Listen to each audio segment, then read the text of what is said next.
The Lead. Sponsored by Hospital Discount Pharmacy, Lavish Boutique, Lavish Coffee, Jasper Veterinary Clinic, Jasper Bone and Joint, and Carl Cannon Chevrolet Buick GMC. Welcome, ladies and gentlemen. This is Greg Tinker for The Lead, and today our guest is Coach Bill Griffin. And if you've been around Walker County over the last 3 or 4 decades, then you know that name because he has been in the coaching circles for, I guess, about 40 years now, right, Coach? Since 1976. So I'm 47 years. So 47 years. So we were talking earlier about your current status. You've done a lot of coaching, a lot of places. You've tried to get out of it, but they just won't let you out, will they? So kind of catch us up to date about where you are right now. I am just helping right now. A former player of mine is coaching the middle school team at Gardendale Bragg Middle School, and I actually just went over to watch him practice, and he kind of talked me into helping him, and I helped him last year, and I'm going to help again this year. It's a lot of fun. It's a lot easier to just show up for practice and games and not have to worry about scheduling, buses, discipline. Did they get in trouble today in school? All that kind of stuff. You don't have to do any of that. I just show up and coach. You get to be their buddy too, kind of, don't you, since you're the assistant? A little bit more than Tyler does. He has to hammer them sometimes. Right, sure. Well, your background, did you give us a little bit of that about growing up, and did you have an interest in basketball, playing, and then coaching basketball? Was that on your radar as you grew up? No, not really. I grew up in Lincoln, Alabama, and played anything that had a ball in it growing up. I played all 3 sports in high school, the sports that we had. I was a better baseball player, actually, pretty good football player, and not a very good basketball player. I only started my senior year, and honestly, I think I only started because I was a senior. There was a junior that was probably better than me that should have been starting anyway. But I played all 3, went to the University of Alabama, and graduated, and I was married, and my wife had a job at the university, and so I was looking for a job close enough to drive from Northport, and I put in an application in Walker County thinking there might be something open around Oakman or Parrish or somewhere that would be close enough to drive to. And they call and say they have an opening at Dora Junior High. And so that's where I ended up, and we ended up moving up here. She still doesn't, or still gives me a hard time about making her give up her job at the university. But we ended up in Dora, and we've really lived a couple of places, but never moved from there. So you moved from the junior high to the high school at Dora, and were there for a period of time, and then after that, I mean, you can talk about your Dora years if you want to. I worked 4.5 years at the junior high, and then I went to the high school in 1980. They had an opening in physical education. Coach Cox had left Dora and gone to Russellville, and they had an opening in PE, and they wanted an assistant. I went as an assistant football and B-team basketball. And I coached B-team basketball for 2 years, and then I started in 82, 83 was the first year I was a varsity coach. I stayed at the high school for 16 years until 96, and I coached football. I coached baseball a couple of years, but football and basketball the whole time I was there. And then from there over to Gardendale. Yeah, I went to Gardendale in 96. My youngest son graduated from Dora in 96, and there was an opportunity to go to Gardendale. And at that time, Jefferson County paid a good bit more than Walker County, and my youngest child was going to college, and I thought, see if I can have success at another school, and it worked out really well. We had a lot of success in the 12 years I was at Gardendale. So you were in the public school system for that period of time, and retired from the public school system and then had an opportunity because of your familiarity with the area and people knowing you and your reputation as a coach, got invited to coach at Summerton Christian. Yeah, I retired in 2008. I had 33 and a half years counting the sick days that I added on. But I retired in 2008. I helped my son for 3 years. He was the girls coach at Gardendale, and I helped him for 3 years. At the end of that time, Coach Blair called me from Summerton Christian and asked me would I be interested in coaching the boys there. And I decided I still wanted to coach. And there's a difference between being an assistant, especially for your son, because he felt like I think that he needed to be, and he did, and he needed to show that he was in charge, and he was, and he's an excellent coach. So anyway, it was time to get out from under his wing, I guess, and I went to Summerton and worked there for 9 years. So a long career, a lot of highlights and all of that, but as you think back through the Dora years, Gardendale, Summerton Christian, are there a couple of things that stand out over those years that you carry with you as memorable games or moments? Yeah, there, you know, as many years as I coached, there are several things that stand out. The 78, 77, 78 season in junior high, we won at that time. Walker County, there was a really strong junior high league, ninth grade league in Walker County, and we won the county tournament, which was a big thing for us at Dora Junior High because Dora had 4 feeder schools. We were just a small school. We had about 50 kids in the ninth grade, and we won the Walker County tournament, and we went on and beat the Tuscaloosa County champion and the Shelby County champion, and went to what they call the Northern Sub-State.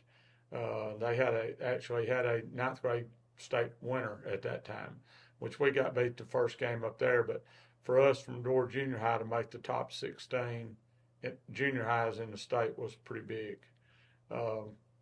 Probably the next thing that I remember is 90. We qualified for the state tournament in high school in Tuscaloosa. At that time, 8 teams made the tournament. They didn't have the Final Four. They had not put the boys and the girls together. And we won that game, beat Wetumpka to go to Tuscaloosa, and that's the first time Dora had been there in 33 years, and that was a big win. 95, we got to the Final Four at Dora.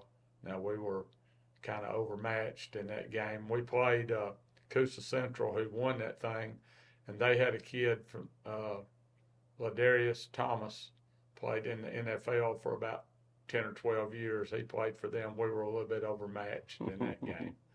And then maybe 99 at Gardendale, we went to the Final Four, went 31-3, and got beat in kind of a controversial ending to the semifinal, kept us out of the finals. Now, I don't know if we would have won, but we always felt like we should have got to the finals anyway.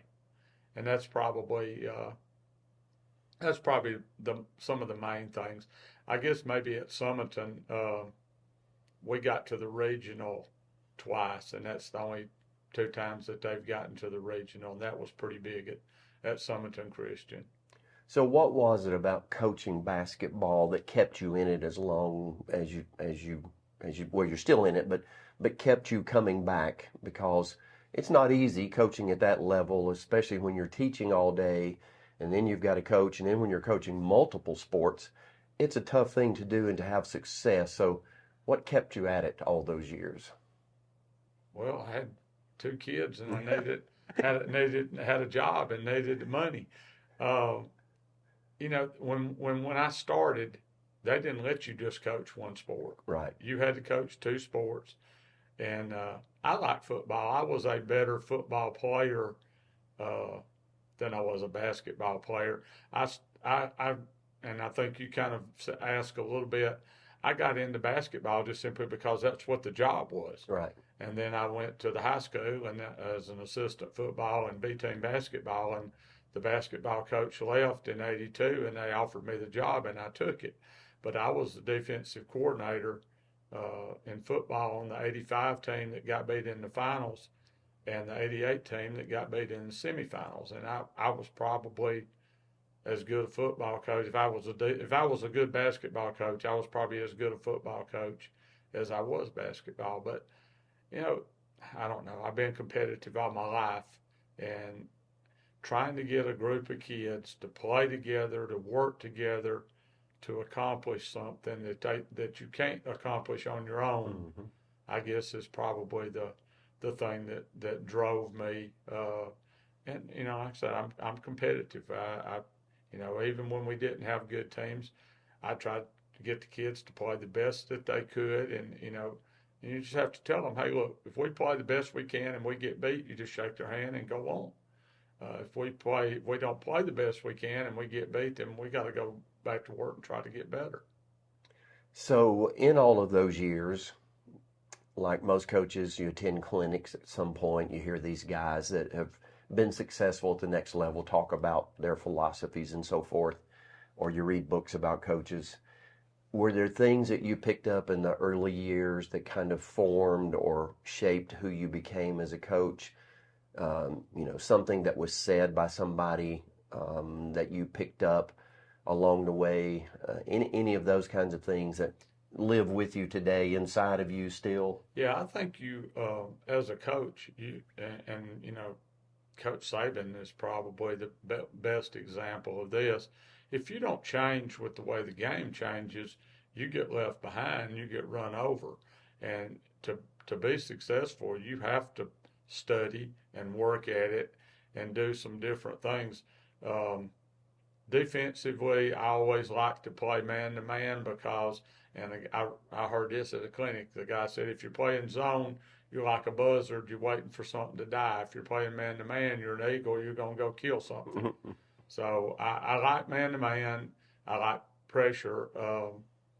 And that's one thing I still like, but there is a time to play zone, and we would play zone some, but I think you have to change with the times. The man offense that I ran the last couple of years that I coached at Summerton is nothing like the man offense that I ran in the 80s and 90s. They've changed basketball by the way they let the kids carry the ball, and I'm not being negative, but they just let them do things now with the basketball that when I started coaching they would have called carrying the ball every time down the court. But they let them do some things with the ball, and they let them move their feet a little bit, and the game has changed. And it's not, the 3-point line's made a difference, obviously, and the game's changed, and if you don't change with it, you're just going to get left behind.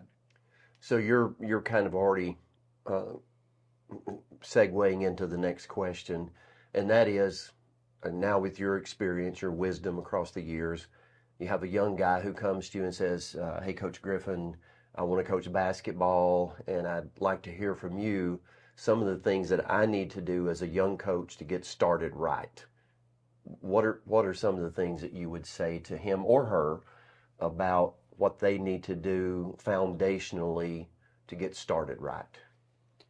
Well, there's so much, and honestly, now, if you want to be a good coach, there is so much stuff online. I look at stuff a lot now, even now. There's so much stuff out there that you can learn to be a good coach if you desire to be one. But the first thing I would probably say is patience. You're not going to develop a kid in one day or 1 week or even in one season. It's a long job, and it's one step at a time, and they don't get better in big jumps. They get better in small increments, and you just have to be patient and make them do the things every day that would make them better. The thing I see when I watch people practice is they don't break things down and work on the fundamentals quite as much as I would. Now I'm not saying they're right or wrong, because the guy I'm helping at Bragg, we do a lot more 5-on-5 than I would do, but that's the way he coaches, and we try to we do it that way. But it's a game. It takes a long. You never really master it. It takes a long time to get better, and you just have to have patience, and you have to make them work, and that's bottom line is you got to get them to work hard. So last question, Coach Griffin now was talking to Coach Griffin at the beginning of his career.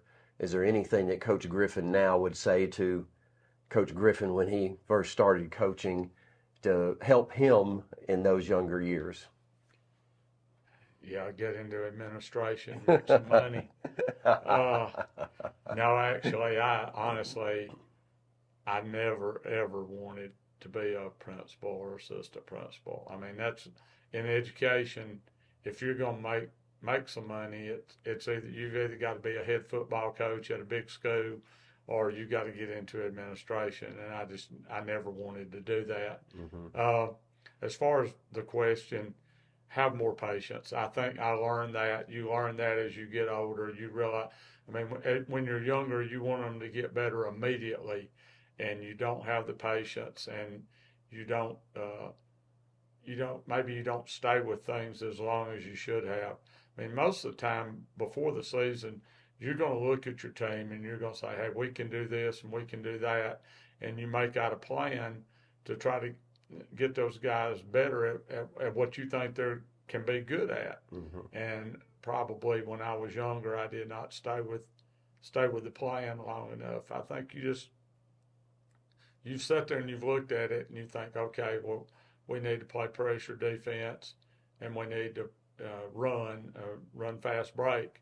Well, then you get in the first game and that doesn't work. Well, you don't need to junk that. If you thought that was the right thing in the off season, that's probably, you just need to get better at doing what you're doing. Yeah. Well, and you know this too, because you've coached at a high level, being in Final Fours and state championship football contest. It comes down to, obviously coaching matters, but having quality athletes makes the difference too, right? I mean, if you have athletes, because you're the same coach year in and year out, but if you get a run of athletes that are pretty good, they can make you a better coach. Oh, certainly. You're not gonna win with the coaches don't play. I would kind of liken the coach to a jockey. The jockey doesn't run the race, the horse does. Now, the jockey can mess him up, and a lot of times I still say coaches lose more games than they win, especially during the game. I think you do the majority, the 90% of your coaching you do at practice. I mean, and what you might make an adjustment or two in the game, but when you start trying to do a lot of different things in the game, you're just going to mess them up. You do what you've worked on, and you try to do what you do better than the other team does what they do. And when you start, there's a million times, and kids are not stupid. That's one thing I always tell the kids. I say, look, you're not stupid. I understand you know what's going on. When you start changing things up, you're playing somebody that's better than you, and you start changing things up. And the kids see that, and they know that, and that's the message you send them. And you're better off 99% of the time just to do what you do and hope that what you do is good enough to win. And that's bottom line pretty much. Well, Coach, everybody who's with us signs the lead poster, and we want you to do that, if you will, please. Okay. If I can get out of this chair without falling down. Okay, so